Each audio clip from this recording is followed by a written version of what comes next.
ចាក្រោយពីធ្វើបន់ចែកទានរួចក៏ងាកមកមើលថែស្វាមីបន្តិចដោយសារមួយរយៈនេះគឺឃើញគាត់ពុំមានយកខត់លុយមែនតែនក្នុងការធ្វើបន់ដាក់ទានជូនពុកម៉ែបងប្អូនដែលគាត់ខ្វះខាតចាហើយក៏មានអីច្រើនដែរបងអូនគឺបានមន់ខ្មៅមកមួយចាខ្ញុំក៏បានសំហុយស៊ុបចិននេះគាត់បើហើយក៏លាយឆ្អឹងជំនីជូរតិចតួចដើម្បីវាមានជាតិអញ្ចឹងណា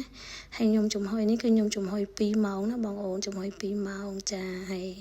សាច់របស់វាហ្នឹងគឺខ្ញុំយកមកជ្រលក់ជាមួយទឹកស៊ីអ៊ីវចិនតិចបងប្អូននឹងឃើញវីដេអូខាងមុខហ្នឹងហើយគឺមានទឹកស៊ីអ៊ីវចិនមានខ្ទឹមមានម្ទេសមានជីវ៉ាន់ស៊ុយអញ្ចឹងទៅហើយទឹកស៊ីអ៊ីវចិនហ្នឹងយើងថែមទឹកល្ងបន្តិចដោយសារអាហ្នឹងយើងហូបក្រោយពេលយើងញ៉ាំស៊ុបរួចគឺយើងអាចញ៉ាំសាច់បានអញ្ចឹងណាដោយសារសាច់ហ្នឹងបើយើងញ៉ាំទៅទៀតឆ្ងាញ់ទេដោយសារយើងចំហុយ2ម៉ោងគឺវាចេញជាតិអស់ហើយអញ្ចឹងតោះតែយើងញ៉ាំជាមួយទឹកស៊ីអ៊ីវទឹកស៊ីអ៊ីវហ្នឹង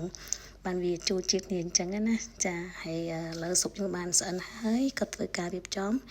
លើកឲ្យប្តីខាងលើចាហើយនេះក៏ជាគ្រឿងក្រៅដែលខ្ញុំនិយាយមុនហ្នឹងគឺ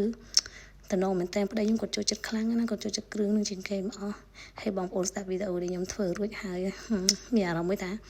អន់ចិត្តទេតានេះយូជឿមើលឆ្ងាយប្តីឆ្ងាយមើលទឹកជ្រលក់ទឹកជ្រលក់ដែរឡើយខំធ្វើស៊ុបឲ្យលង្ហត់តែប្រាប់ថាឆ្ងាញ់ទឹកជ្រលក់វិញឲ្យមើលខំធ្វើស៊ុបមក2ម៉ោងវាត្រូវជាតិគ្នាត្រូវជាតិគ្នាស៊ុបឲ្យទឹកជ្រលក់អត់ទឹកជ្រលក់អត់ឆ្ងាញ់ចាំបានន័យថាស៊ុបប្រពន្ធធ្វើឆ្ងាញ់ដែរអត់ឆ្ងាញ់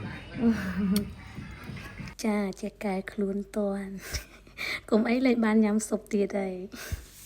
និយាយលេងទៅបងប្អូនធ្វើគឺនិយាយទៅឲ្យទំហូបគឺខ្ញុំធ្វើឲ្យទំហូបខ្ញុំធ្វើគឺគាត់ចូលចិត្តទាំងអស់គាត់អត់ដែរថាចេគឺគាត់អត់ទេគឺគាត់ចូលចិត្តមែនតើហើយនេះគាត់ប្រាប់ថាចាំមើលបងទៅបរិច្ចាគឈាមហ្នឹងអូនចាំជួយធ្វើស៊ុបនេះឲ្យប្តីផងអូនក៏ថាអូខេចាំវាដល់ឈាមហើយអត់ឯងចាំធ្វើស៊ុបមើលបងដល់អូពេលអូនបងឯងដល់ស៊ុបឈាមថ្ងៃចង់ញ៉ាំស៊ុបហ្នឹងហ៎អត់ឈាមមកបងធ្វើទី27ហើយគេបូមតែមួយផ្លែតមួយថ្ងៃបានដែរបងហើយទី5 10នាទី